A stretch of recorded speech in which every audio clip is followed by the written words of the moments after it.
Messing up a higher time frame bias means that your lower time frame confirmations are always going to be off. But there's a quick fix to this if you quickly watch this video, right? So what we had over here is we had the most recent all-time high that was broken over here. So now we had the all-time structural high over here, and we had the all-time structural low over here, right? So this is important to understand.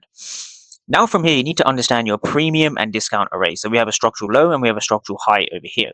But when we zoom into the actual price action itself, what we can see is that we see a supply chain forming. So a supply chain are a bunch of bearish fair value gaps. So we had a fair value gap just over here. I always mark the candle before the fair value gap. Notice how price respects this and heads down with a wick.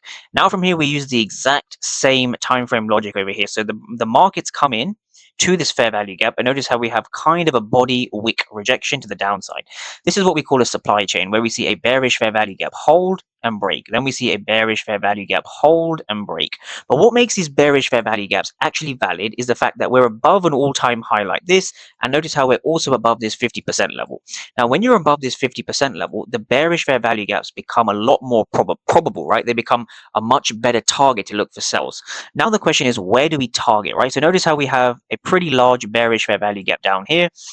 So the markets are well within its rights to target this fair value gap that currently hasn't been filled, and this is below the 50% level. So what we can expect is something like this, right? So we can expect price to fill some of this fair value gap and eventually head down lower, becoming our next overall fair value gap to target. Now, another thing that gives us confirmation is that we have some trend line liquidity resting below or just at the equilibrium, as well as this fair value gap. So you want to be trading from premium to discount and discount back up to premium.